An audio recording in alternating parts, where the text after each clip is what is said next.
CM Revanth రెడ్డిపై BJP floor leader ALT Maheshwar Reddy fire అయ్యారు. CM Revanth మతిస్థిమితం లేని వ్యక్తిగా మాట్లాడినట్లుగా కనపడిందన్నారు. పదవి కాపాడుకోవడానికి రేవంత్ ఇలాంటి వ్యాఖ్యలు చేస్తున్నారన్నారు. మీనాక్షి నటరాజన్ సెక్రటేరియట్లో అడుగు పెట్టగానే సీఎం రేవంత్ డమ్మి అని తెలియదని విమర్శించారు. పార్టీ నాయకురాలు సెక్రటేరియట్లో సమీక్ష ఎలా నిర్వహిస్తారని, రాజ్యాంగాన్ని పరిరక్షించేందుకు జై సంవిధానం అని చెప్పుకోవడం కాదు, రాజ్యాంగాన్ని కాపాడాలి అన్నారు. తెలంగాణలో రేపటికి రేపు ఎన్నికలు జరిగినా కాంగ్రెస్ గెలవదన్నారు. నిన్న జరిగినటువంటి ప్లీనరీ సమావేశాల్లో తెలంగాణ ముఖ్యమంత్రి రేవంత్ రెడ్డి గారు మాట్లాడినటువంటి తీరు యావత్ భారతదేశంలో మతిస్థిమితం లేనటువంటి వ్యక్తి మాట్లాడినట్టుగా, బాధ్యత రహితంగా మాట్లాడినట్టుగా కనబడుతుంది. ఒకసారి మీరు ఆలోచిస్తే మన పదవి కాపాడుకోవడం కోసం మాట్లాడినట్టుగా, రాహుల్ గాంధీ మెప్పు కోసం ఏదో మాట్లాడాలి కాబట్టి ఒక విమర్శ చేయాలన్నట్టుగా విమర్శ చేస్తా ఉన్నారు. కానీ నిజంగా రేవంత్ రెడ్డి మాటలు ఒక బుడ్డర్ ఖాన్ మాటలు లెక్క, ఒక బుడ్డర్ ఖాన్ ని తలపిస్తున్నట్టుగా మాట్లాడుతున్నాడు. తెలంగాణలో ఆయన పదవి కాపాడుకోవడానికి ఏదో ఒక రకంగా తన పదవికి ఉన్నటువంటి గండాన్ని తప్పించుకోవడానికి రాహుల్ గాంధీ పాదాల దగ్గర తెలంగాణ ఆత్మగౌరవాన్ని తాకట్టు పెట్టినటువంటి రేవంత్ రెడ్డి ఈరోజు ఏ ముఖం పెట్టుకుని మాట్లాడుతున్నాడో, ఈరోజు మీనాక్షి నటరాజన్ ఎప్పుడైతే సెక్రటరియట్ లోకి ఎంటర్ అయిందో ఆ రోజే రేవంత్ రెడ్డి ఒక అసమర్థుడిగా, రేవంత్ రెడ్డి ఒక డమ్మీ ముఖ్యమంత్రిగా మిగిలిపోయినట్టుగా స్పష్టమైంది. ఎప్పుడైతే ముఖ్యమంత్రి లేకుండా సెక్రటరియట్ సాక్షిగా రివ్యూ చేయడం అంటే గతంలో ఏనాడు చూడలేదు. ఇలాంటి సందర్భాలు ఏ రోజు కాండాలేదు. రాజ్యాంగ పుస్తకాన్ని చేతిలో పట్టుకుని తిరగడం కాదు, రాజ్యాంగాన్ని పరిరక్షించాలంటే మీరు రాజ్యాంగాన్ని గౌరవించాలి. అలాంటి రాజ్యాంగేతర శక్తిని తీసుకొచ్చి సెక్రటరియట్ లో కూర్చోబెట్టి మంత్రులను, అధికారులను మీరు సమీక్ష చేసి ఆదేశాలు ఇవ్వడం ఇదేనా ప్రజాస్వామ్యం? ఇదేనా మీ రాజ్యాంగానికి ఇచ్చే గౌరవం అని చెప్పి అడుగుతున్నా.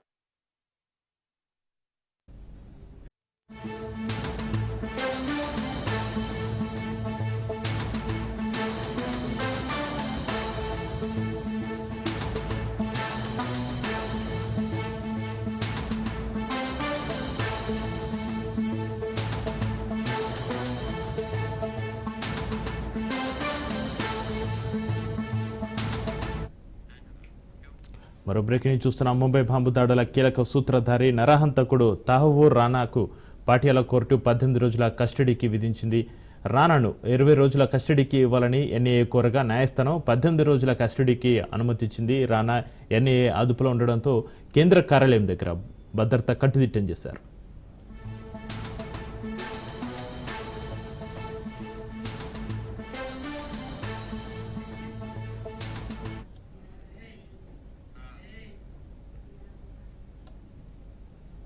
ఇక మరోవైపు తహవూర్ రానా తమ పౌరుడు కాదంటూ పాక్ తెలిపింది. ఈ మేరకు పాక్ విదేశాంగ శాఖ ఒక ప్రకటన విడుదల చేసింది. గడిచిన 2 దశాబ్దాల్లో రానా తన పాక్ పత్రాలను పునరుద్ధరించుకోలేదు, అతడు కెనడా జాతీయుడు అనేది సుస్పష్టమని చెప్పుకొచ్చింది. మరోవైపు ముంబై ఉగ్రదాడుల్లో పాక్ నిఘా సంస్థ ఐఎస్ఐ పాత్ర ఉందన్న విషయం రానాపై విచారణ అనంతరం బయటకు వస్తుందని ఎన్ఐఏ వర్గాలు ధీమా వ్యక్తం చేస్తున్నాయి.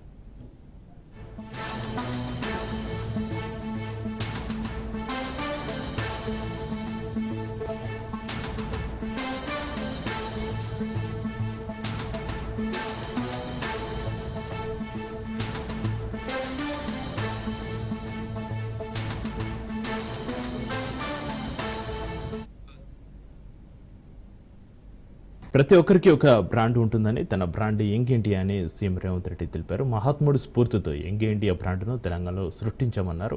దేశ భవిష్యత్తు తరగతి గదులోనే ఉందన్న ముఖ్యమంత్రి రేవంత్ రెడ్డి అందుకే ఎడ్యుకేషన్, ఎంప్లాయ్మెంట్ ఇదే తమ బ్రాండ్ అని స్పష్టం చేశారు. ₹100 కిలో బియ్యం ఇచ్చిన ఎన్టీ రామారావు గారు పేదవాడు తెల్లన్నం తిన్నప్పుడల్లా వారిని గుర్తు చేసుకుంటాడు. ఐటీ కంపెనీలను, హైటెక్ సిటీని ఇవి చూసినప్పుడు చంద్రబాబు నాయుడు గారు గుర్తొస్తాడని చెప్తారు. అదేవిధంగా జలయజ్ఞం, వ్యవసాయాన్ని ప్రాధాన్యతగా తీసుకొని ఉచిత కరెంటు నుంచి సాగునీటి ప్రాజెక్టుల వరకు రైతుల సమస్యలను చర్చించినప్పుడు రైతు బాంధవుడుగా డాక్టర్ వైఎస్ రాజశేఖర రెడ్డి గారు గుర్తొస్తారు. సరే, ఇంకొంతమంది కొన్ని రకాలుగా కొన్ని బ్రాండ్స్ క్లెయిమ్ చేస్తూ ఉంటారు. ఉద్యమకారులమని, తెలంగాణ ప్రదాతలమని. వాళ్ళ గురించి నేను పెద్దగా చర్చించదలుచుకోలేదు. నేను ఒక మాట చెప్పదలుచుకున్న ఈ వేదిక మీద నుంచి విశ్లేషకులకు, విమర్శకులకు, ఈ రాష్ట్రంలో ఉండే ప్రజలకి, young India is my brand. I wanted to create an brand that is called young India. నేను సౌత్ కొరియా విజిట్ చేసిన ఈ మధ్యకాలంలో మా మిత్రుడు శ్రీధర్ బాబు గారితో హార్డ్లీ ఆ దేశం యొక్క జనాభా 10 to 12 మిలియన్స్. అంటే మన హైదరాబాద్లో ఎంత జనాభా ఉన్నారో ఆ దేశం మొత్తం జనాభా 1,20,00,000 మంది. కానీ ఒలింపిక్స్ లో 32 మెడల్స్ వచ్చినాయి వాళ్ళకి. భారతదేశానికి గోల్డ్ మెడల్ గుండు 0. ఈ రోజు పాలకులు ఆలోచించాలి. ప్రతి సంవత్సరం మన దగ్గర ఉన్న 175 ఇంజనీరింగ్ కాలేజీల నుంచి 1,10,000 మంది ఇంజనీరింగ్ గ్రాడ్యుయేట్లను తెలంగాణ రాష్ట్రం ఉత్పత్తి చేస్తుంది. ఇందులో నాణ్యత ఎంత అని అంటే ఎవరి దగ్గర దీనికి జవాబు లేదు. 1,10,000 మంది ఇంజనీరింగ్ గ్రాడ్యుయేట్లను ప్రతి సంవత్సరం తయారు చేస్తున్న తెలంగాణ రాష్ట్రం వాళ్ళకి సాంకేతిక నైపుణ్యం నేర్పించాలి. ప్రపంచ దేశాలలో ముఖ్యంగా మిడిల్ ఈస్ట్ కంట్రీస్లో, డెవలప్డ్ కంట్రీస్లో కూడా చాలా ఆపర్చునిటీస్ ఉన్నాయి. కానీ డిమాండ్ సప్లైలో ఉన్న గ్యాప్తో మనం ఏం చేసుకోలేకపోతున్నాం. అందుకే ఆ గ్యాప్ను ఫిల్ చేయడానికి, డిమాండ్ అండ్ సప్లైలో ఒక బ్రిడ్జ్ బిల్డ్ చేయడానికి యంగ్ ఇండియా స్కిల్స్ యూనివర్సిటీని మనం ప్రారంభించుకున్నాం. బేసిక్స్లోనే ప్రభుత్వము విద్యార్థులను చేర్చుకోకపోవడం వల్ల 3 సంవత్సరాలు ప్రైవేట్ స్కూల్లో నర్సరీ, యూకేజీ, ఎల్కేజీకి పోయిన తర్వాత ఫస్ట్ క్లాస్కి మళ్ళీ గవర్నమెంట్ స్కూల్స్కి వచ్చే అవకాశం చాలా తక్కువ ఉంది. కాబట్టి దీనికి పరిష్కారం నర్సరీ, యూకేజీ, ఎల్కేజీ గవర్నమెంట్ ఆధ్వర్యంలో పెట్టుకొని ప్రైవేట్ పిల్లలకి ఎట్లయితే ట్రాన్స్పోర్ట్ ఫెసిలిటీ ఎట్లయితే ఇస్తున్నారో ఫ్రీ ఆఫ్ కాస్ట్ మనం ట్రాన్స్పోర్ట్ ఫెసిలిటీతో పాటు బ్రేక్ఫాస్ట్, లంచ్, ఈవినింగ్ స్నాక్స్ కూడా ఈ పిల్లలకి ఇచ్చి ఒక ప్లే స్కూల్ని రన్ చేయాలా. ప్రతి దగ్గర పేదోళ్ళు ఎవరైతే ఉన్నారో మారుమూల పల్లెల్లో, తండాలలో ఉండే పిల్లలకు ఒక మంచి ఎడ్యుకేషన్ ఇవ్వాలి అని ఈ మధ్యలోనే నిర్ణయం తీసుకున్నాం. తొందరలోనే ఇప్పుడు ఫస్ట్ క్లాస్ నుంచి ఉండే విద్యా విధానాన్ని నర్సరీ, ఎల్కేజీ, యూకేజీ వీటన్నిటిని కూడా ఒక కంపోజిషన్ కింద తీసుకొని ఈ ప్రీ స్కూల్ని కూడా ఈరోజు మనం గవర్నమెంట్లో ప్రారంభించుకోవాలనుకుంటున్నాం.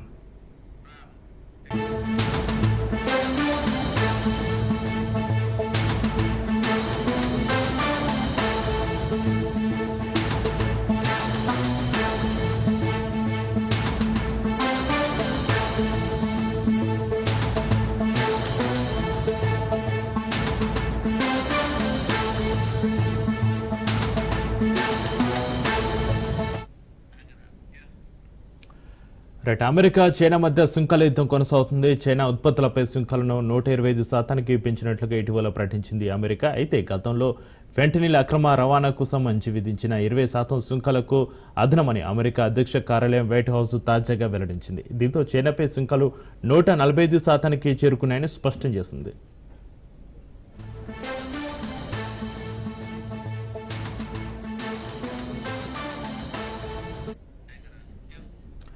చైనా దిగుమతులపై భారీ స్థాయిలో సుంకాలు విధిస్తున్నట్లుగా అధ్యక్షుడు ట్రంప్ చేస్తున్న ప్రకటనలతో ఆ రెండు దేశాల మధ్య వాణిజ్య యుద్ధం తారాస్థాయికి చేరింది. అమెరికా చర్యలకు ధీటుగా స్పందిస్తున్న చైనా ఆ దేశం నుంచి దిగుమతి అయ్యే వస్తువులపై 34% అదనపు సుంకం విధించాలని నిర్ణయించింది. ఇప్పుడు చైనా కూడా అమెరికా ఉత్పత్తులపై 84% సుంకం విధిస్తున్నట్లుగా ప్రకటించింది.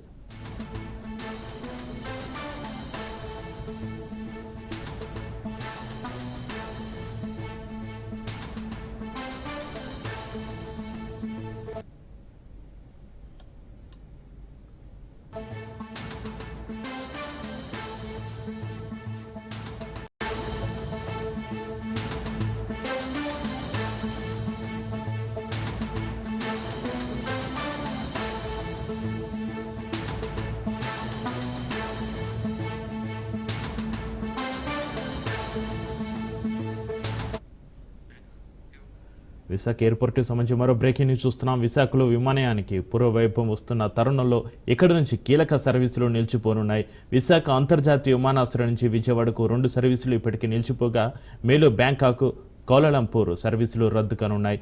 కోవిడ్ సమయంలో నిలిచిపోయిన దుబాయ్ సర్వీసు ప్రారంభం కాకపోగా ఉన్నవి రద్దవడంతో స్థానిక పారిశ్రామికవేత్తలు, నాయకులు, వివిధ వర్గాల ప్రజలు ఆందోళన వ్యక్తం చేస్తున్నారు.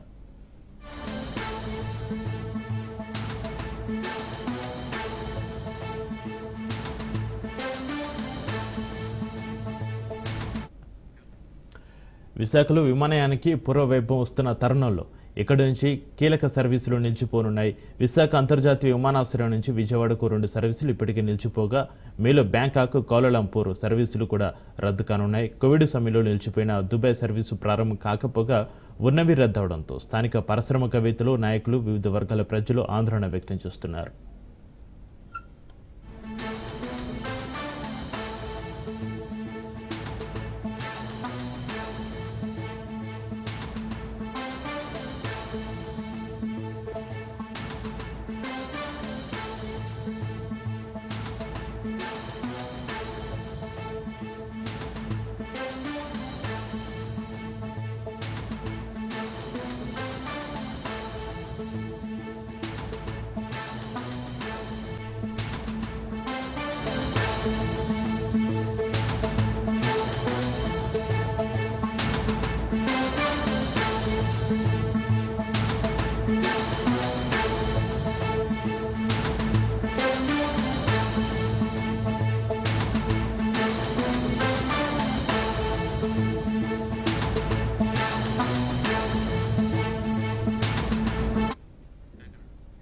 వక్ఫ్ సవరణ బిల్లుకు సంబంధించి మరో బ్రేకింగ్ న్యూస్ చూస్తున్నాం. వక్ఫ్ సవరణ బిల్లును సవాల్ చేస్తూ దాఖలైన వివిధ పిటిషన్లను సుప్రీంకోర్టు ఈ నెల 16న విచారించనుంది. MM MP Asaduddin, DMK party నేత రాజా, ముస్లిం పర్సనల్ లా బోర్డు వంటి పలువురు వ్యక్తులు, సంస్థల నుంచి 10 పిటిషన్లు దాఖలయ్యాయి. వీటి విచారణను 13వ అంశంగా కోర్టు లిస్టు చేసింది. మరోవైపు తమ అభిప్రాయం తెలుసుకోకుండా ఆదేశాలు జారీ చేయొద్దని కోరుతూ కేంద్రం సుప్రీంలో కేవీఐటీ పిటిషన్ వేసింది.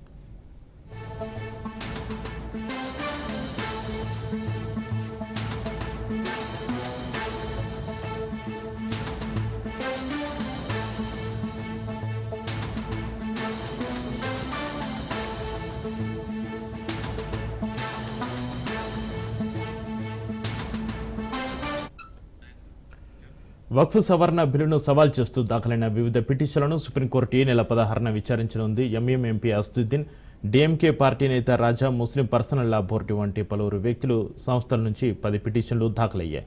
వీటి విచారణను 13వ అంశంగా కోర్టు లిస్టు చేసింది. మరోవైపు తమ అభిప్రాయం తెలుసుకోకుండా ఆదేశాలు జారీ చేయవద్దని కోరుతూ కేంద్రం సుప్రీంలో కేవీఐటీ పిటిషన్ వేసింది.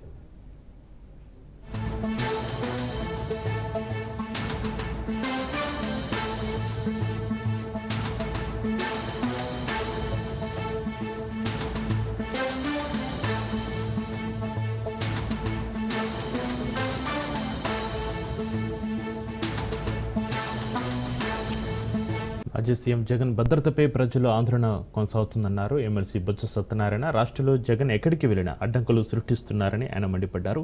కూటమి ప్రభుత్వ చర్యలను తీవ్రంగా ఖండిస్తున్నామన్నారు. జగన్ భద్రతపై ఇప్పటికే కేంద్రానికి లేఖ రాశామన్నారు.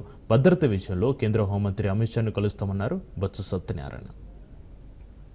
జగన్మోహన్ రెడ్డి గారు ఏ ప్రాంతానికి పోయిన రాష్ట్రంలో రాయలసీమ కానీ, ఇటు ఉత్తరాంధ్ర కానీ, ఇటు కోస్తా కానీ ఎక్కడికి వెళ్ళినా వేలాది మంది వస్తారనే విషయం తెలిసినప్పటికి కూడా పోలీస్ ప్రభుత్వ యంత్రాంగం నిర్లక్ష్యంగా ఓ దురుద్దేశంతో ఆ భద్రత వైఫల్యం చేయడం అనేది చాలా శోచనీయం. ఆ ప్రాంతంలో ఉన్న పోలీస్ అధికారులు అంటారు 1100 మందిని మేము వచ్చి సెక్యూరిటీకి కేటాయింపు చేశామంటారు. ఆ విజువల్స్ చూడండి, అక్కడ 1100 మంది పోలీసులు, కనీసం 110 మంది అయినా కనిపి ఉన్నారా చూడండి, కనిపిస్తున్నారా చూడండి. ఎందుకు ఈ ప్రభుత్వానికి అంత ఆక్రోశం? ఎప్పుడు ఒకలాగా ఉండదు. ఉదయం అయిపోతే రాత్రి వస్తుంది, రాత్రి వెళ్తే ఉదయం వస్తుంది. ప్రజాస్వామ్యంలో ప్రతి 5 సంవత్సరాలకు ఎన్నికలు జరుగుతుంటాయి. కానీ ఎన్నుకోబడిన పాలకులు ప్రజాస్వామ్యం బద్దంగా పరిపాలన చేయాలి. చట్టాన్ని చేతితో తీసుకుంటే చూస్తూ ఊరుకోదు. దయచేసి అలాంటి పరిస్థితులు రాష్ట్రం తావద్దని కోరుతున్నాను. జగన్మోహన్ రెడ్డి గారికి అందుకే జగన్మోహన్ రెడ్డి గారి రక్షణ కోసం కేంద్రం దగ్గరికి ఇంతకు ముందే ఇప్పటికే లేఖ రాశాం. మళ్ళీ అవసరమైతే ప్రత్యక్షంగా పోయి ఉన్న హోంమంత్రి శాఖని, అవసరమైతే ప్రధానమంత్రిని కూడా కలిసి దీని మీద ఆయన రక్షణ కోసం డిమాండ్ చేయదలుచుకున్నాం. అప్పుడు రోజు మన జిల్లాకు సంబంధించి మనం చోడవరం సొరబయటను చూసాం. ఇవాళ రేపుడుతోనో కషింగ్ అయిపోతుంది. సుమారు 1,00,000 టన్నుల పైన. వాళ్ళకి డబ్బు ఇవ్వలే. ఆ రైతాంగం ఎలా బతుకుతారు? కూలి చేసుకుని 5 రూపాయలు వస్తే తప్ప, ఆ కూలి డబ్బులు వస్తే తప్ప 5,000 నోట్లకి వెళ్ళని పరిస్థితి ఈ రాష్ట్రంలో చాలా మంది పేద ప్రధానికి ఉంది. ఇది అసలు ఏది ప్రాధాన్యత అర్థం అవట్లేదు మాకు ఈ ప్రభుత్వానికి. ఎంతసేపు పబ్లిసిటీ మాత్రం అదే ప్రాధాన్యత ఉంది తప్ప ప్రజాదరణ నాయకుడికి ఇవ్వాల్సిన ఏదైతే రక్షణ ఉందో ఆ రక్షణ కొనసాగించాలి అని ప్రభుత్వాన్ని డిమాండ్ చేస్తున్నాం.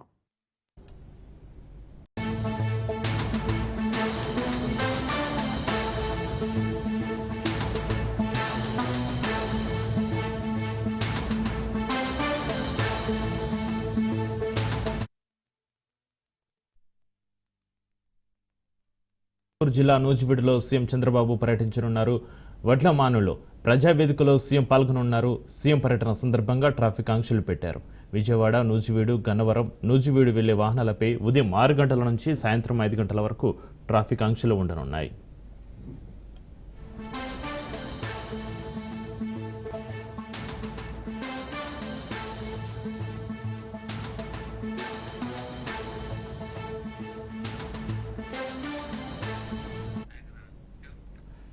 ఏలూరు జిల్లా నూజివీడులో సీఎం చంద్రబాబు పర్యటించనున్నారు. వడ్లమానులో ప్రజావేదికలో సీఎం పాల్గొనున్నారు. సీఎం పర్యటన సందర్భంగా ట్రాఫిక్ ఆంక్షలు పెట్టారు. విజయవాడ, నూజివీడు, గన్నవరం, నూజివీడు వెళ్లే వాహనాలపై ఉదయం 6 గంటల నుంచి సాయంత్రం 5 గంటల వరకు ట్రాఫిక్ ఆంక్షలు ఉండనున్నాయి.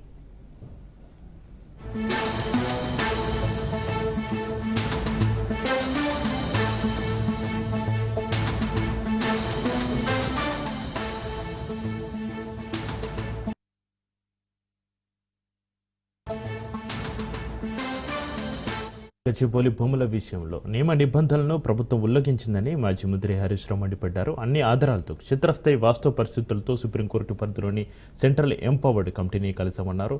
రైతు ఒక చెట్టు కొడితే కేసు నమోదు చేస్తున్నారు. రైతుకు ఒక చట్టం, రేవంత్ రెడ్డికి ఒక చట్టమా అంటూ హరీష్ రావు ప్రశ్నించారు. స్పష్టంగా ఈ భూమి హెచ్సియుదని చెప్పిన వివరాలు కూడా ఉన్నాయి. 20 నవంబర్ 2012 అప్పటి జిల్లా కలెక్టర్ గారు CCLA కు రాసిన ఉత్తరం copy. The RDO Chevella has inspected the proposed land and recommended alienation of land for university of Hyderabad. 2185 ఎకరాలు. ఇది ఆల్రెడీ యూనివర్సిటీ ఆధీనంలో ఉంది, యూనివర్సిటీ పొజిషన్ లో ఉంది. 1975 నుంచి యూనివర్సిటీ పొజిషన్ లో ఉంది. రెవెన్యూ రికార్డ్స్ ప్రకారంగా చూసినా, పంచనామా ప్రకారంగా చూసినా, నేను ఫిజికల్ గా ఇన్స్పెక్షన్ చేసినప్పుడు కూడా వాళ్ళ ఆధీనంలో ఉంది అని అప్పటి RDO గారు, అప్పటి కలెక్టర్ గారు ఈ భూమిని వాళ్ళకి ఇవ్వాలని చెప్పి రాసినటువంటి ఉత్తరం. అంటే స్పష్టంగా ఈ భూమి ఇది HCU భూమి అని ఆ కలెక్టర్ గారు అప్పుడు రాసిన లేఖలో ఉంది. HCU ఆధీనంలో ఉంది. పోలీస్ స్టేషన్ లో వీళ్ళు అప్లై చేసినారు చెట్లు నరకడానికి. పోలీస్ స్టేషన్ లో దరఖాస్తు పెట్టింది TGIC. ఏమని? మేము ఈ అడవిని, ఇక్కడ ఉన్నటువంటి చెట్లను నరకదలుచుకున్నాము, మాకు రక్షణ ఇవ్వండి అని పోలీసులకు దరఖాస్తు చేసినారు. మరి పోలీసులు ఎవరైనా దరఖాస్తు పెడితే వాళ్ళు అడుగుతున్నది న్యాయబద్ధమైన పనా, అది చట్టానికి లోబడిన పనా కాదా అనేటువంటిది డ్యూ డిలిజెన్స్ చేసుకోవాల్సిన బాధ్యత పోలీస్ డిపార్ట్మెంట్ కు ఉంటదా ఉండదా? TGIC పెట్టిన దరఖాస్తే నేరపూరితమైనటువంటి ఏది చూడకుండానే పోలీసు రక్షణలో రాత్రింబవళ్లు 50 బుల్డోజర్ పెట్టి చెట్లను ఊచకోత కోసినటువంటి పరిస్థితి. దాదాపు 3 జింకలు చనిపోయినాయి ఇప్పటికే అని చెప్పి స్పష్టంగా ఫోటోస్ తో సహా, ఎవిడెన్స్ తో సహా కుక్కలు కొరికేస్తున్నాయి, జింకలు చనిపోతా ఉన్నాయి, జింకలు పరిసర ప్రాంతాల ప్రజల ఇళ్లలోకి వస్తున్నాయి. మరి 3 జింకలు చంపితే ఈ మరణానికి కారణం ఈ ముఖ్యమంత్రి, ఈ ప్రభుత్వం కాదా? దీని మీద న్యాయపరంగా చర్య తీసుకోవాలన్నా వద్దా? స్పష్టంగా మీరు ఇవాళ ప్రకృతిని విధ్వంసం చేసి, చెట్లను నరికివేసి, ఇలా మూగజీవాల విధ్వంసానికి పాల్పడి 3 జింకలు చనిపోవడానికి ఇలా బాధ్యత రాష్ట్ర ప్రభుత్వందా కాదా? వారే స్వయంగా RS ప్రవీణ్ కుమార్ గారు PCCF గారికి 2 ఏప్రిల్ రోజు లెటర్ పెట్టినారు. జీవ విధ్వంసం జరుగుతా ఉంది, ఇక్కడ చెట్లన్నీ కూడా అనుమతి లేకుండా కొడతా ఉన్నారు, వైల్డ్ లైఫ్ ఎఫెక్ట్ అవుతా ఉంది, తక్షణమే చర్య తీసుకోండి అని 2 ఏప్రిల్ నాడు స్వయంగా RS ప్రవీణ్ కుమార్ గారు అటవీ శాఖ కార్యాలయానికి వెళ్లి అరణ్య భవన్ లో దరఖాస్తు ఇచ్చారు. మీకు దరఖాస్తు వచ్చిన తర్వాత కూడా స్పందించారా? యూనివర్సిటీ విద్యార్థులు రోడ్డు మీదకి వచ్చి ధర్నాలు చేస్తా ఉంటారు, అయినా మీరు స్పందించరు. పోనీ మా RS ప్రవీణ్ కుమార్ గారు స్వయంగా లేఖ రూపంలో మీ కార్యాలయానికి వచ్చి మీ చేతిలో కాగితం పెట్టిన తర్వాత కూడా అటవీ శాఖ స్పందించలేదు అంటే ఇది అటవీ శాఖ యొక్క పూర్తి నిర్లక్ష్యం, నేరపూరితమైన నిర్లక్ష్యం. అటవీ శాఖ స్పందించకపోవడం వల్లనే ఈ రోజు ఇన్ని వేల కొద్ది చెట్లు నరకబడ్డాయి, ఇన్ని జింకలు ముచ్చివాత పడ్డాయి, ఇలా వైల్డ్ అనిమల్స్ అన్ని కూడా ఇబ్బంది పడ్డటువంటి పరిస్థితి ఉన్నది. ద డెఫినేషన్ ఆఫ్ ఫారెస్ట్ అంటే అది గవర్నమెంట్ రికార్డ్ లో ఫారెస్ట్ భూమి అని రాయవలసిన అవసరం లేదు. అది ఫారెస్ట్ నేచర్ కలిగి ఉంటే అది అటవీ భూమి. అటువంటి భూములు మీ రాష్ట్రంలో ఎన్ని ఉన్నాయి? అటవీ భూములే కాకుండా అటవీలో ఉండేటువంటి లక్షణాలు కలిగినటువంటి ప్రభుత్వ భూములు, పట్టా భూములు మీ రాష్ట్రాల్లో ఎన్ని ఉన్నాయి, వాటి వివరాలు ఇవ్వండి అని దేశంలోని అన్ని రాష్ట్రాలను కూడా సుప్రీంకోర్టు కోరింది.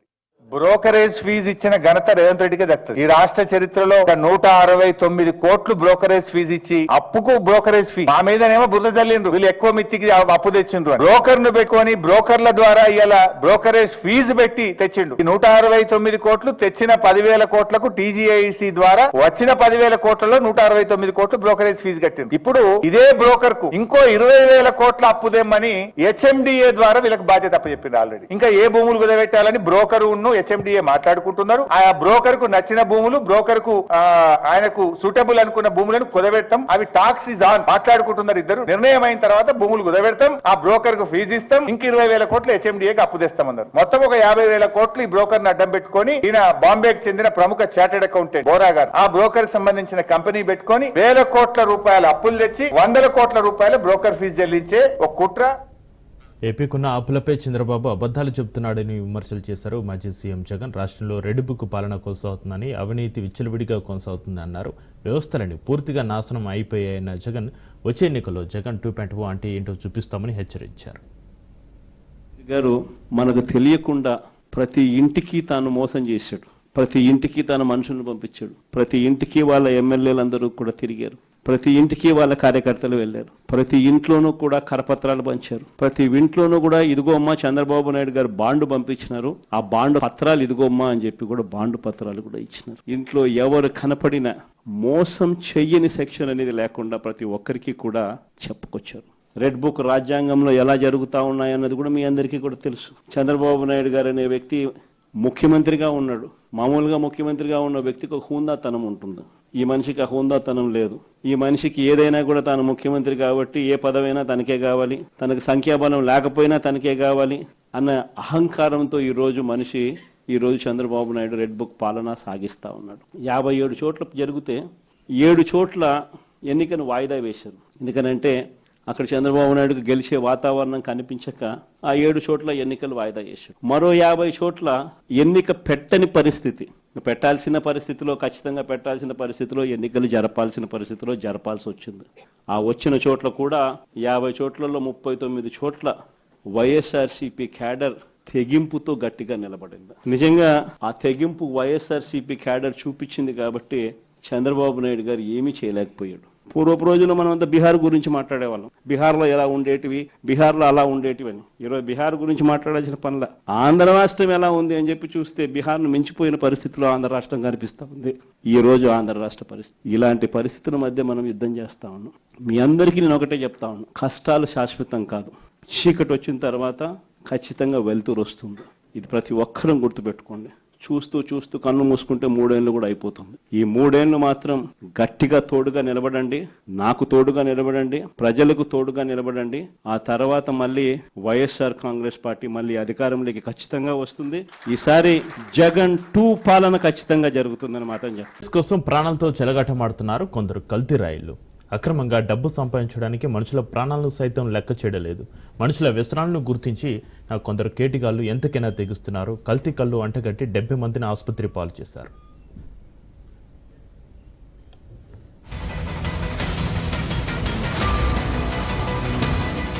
కామారెడ్డి జిల్లాలో కల్తీకల్లు పలువురు ప్రాణాలతో చెలగాటమాడుతోంది. కల్తీకల్లు తాగి 70 మంది అస్వస్థతకు గురయ్యారు. వింత ప్రవర్తనతో ఆసుపత్రుల పాలయ్యారు. కల్లులో మత్తెక్కించే రసాయనాలు అధిక మోతాదులో కలవడం వల్లనే ఈ ఘటన చోటు చేసుకుంది. తాజాగా కామారెడ్డి జిల్లా నస్రుల్లాబాద్ మండలంలో కల్తీకల్లు తాగి పలువురు ఆసుపత్రి పాలు కావడం కలకలం రేపుతుంది.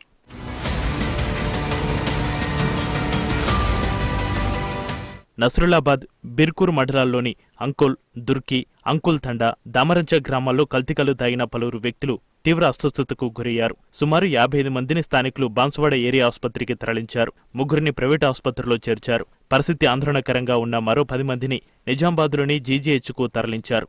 బాధితులలో కొందరు మతిస్థిమితం కోల్పోయి వింతగా ప్రవర్తిస్తున్నారు. వీరిని చూసి కుటుంబ సభ్యులు ఆందోళన వ్యక్తం చేస్తున్నారు. అయితే కల్లులో మత్తునిచ్చే రసాయనాలు అధికంగా కలపడం వల్లనే వారు వింతగా ప్రవర్తిస్తున్నారని వైద్యులు తెలిపారు. 69 మంది పేషెంట్స్ ఆల్కహాల్ అంటే తాడి తీసుకొని రావడం జరిగింది. దాంట్లో 58 మంది ఇప్పుడు మా దగ్గరే ఉన్నారు వార్డులో. వాళ్ళ సిచ్యువేషన్ ప్రస్తుతానికి కంట్రోల్లోనే ఉంది, స్టేబుల్గానే ఉన్నారు.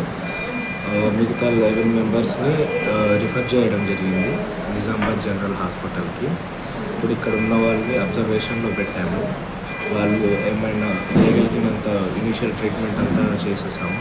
హాస్పిటల్లో చికిత్స పొందుతున్న కల్తీకల్లు బాధితులను మాజీ స్పీకర్ పోచారం శ్రీనివాసరెడ్డి పరామర్శించారు. బాధితుల పరిస్థితిపై వైద్యులను అడిగి తెలుసుకున్నారు పోచారం. బాధ్యులపై కఠిన చర్యలు చేపట్టాలని అధికారులను ఆదేశించారు. కల్తీ కళ్ళు తాగటం వల్ల దాదాపు 60 మంది అస్వస్థతకు గురయ్యారు. వారి యొక్క ఆరోగ్య పరిస్థితిని గమనించి కొంతమంది నిజామాబాద్ పంపించారు. మరొక 2-3 వారి అవసరాల నిమిత్తం, వైద్య నిమిత్తం కామారెడ్డి కూడా డాక్టర్లు తగు చర్యలు తీసుకోవడం వల్ల, సిబ్బంది వెంటనే స్పందించడం వల్ల వారికి ఏనాటి ప్రమాదం లేకుండా కాపాడగలిగారు.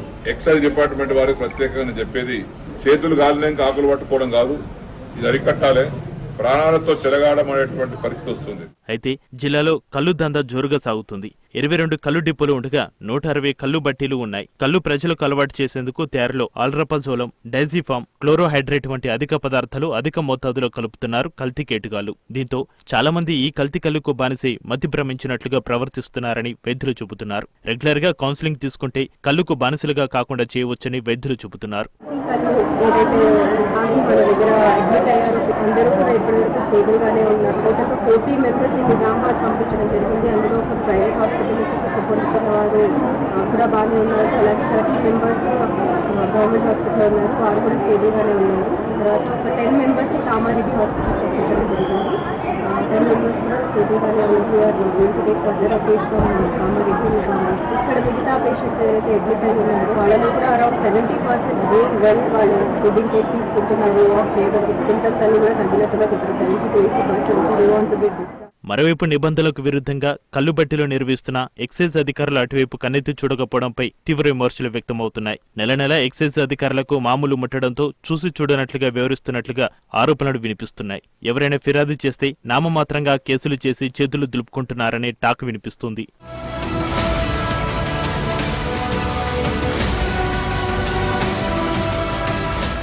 కామారెడ్డి జిల్లాలో కల్లు డిపోల నుంచి చాలా గ్రామాలకు మత్తు కల్లు విచ్చలవిడిగా పెద్ద వాహనాల ద్వారా గ్రామాలకు సరఫరా చేస్తూ సొమ్ము చేసుకుంటున్నారు కల్తీ రాయిళ్లు. అయితే రెగ్యులర్ గా కల్లు తాగేవారు మత్తుకు బానిసై అనారోగ్యం పాలవుతున్నారు. ఇంత జరుగుతున్నప్పటికీ ఆబ్కారీ శాఖ అధికారులు మాత్రం ఎలాంటి చర్యలు చేపట్టడం లేదు. కల్తీ కల్లు విక్రయిస్తున్న నిర్వాహకులపై అధికారులు చర్యలు తీసుకోవాలని ప్రజలు కోరుతున్నారు.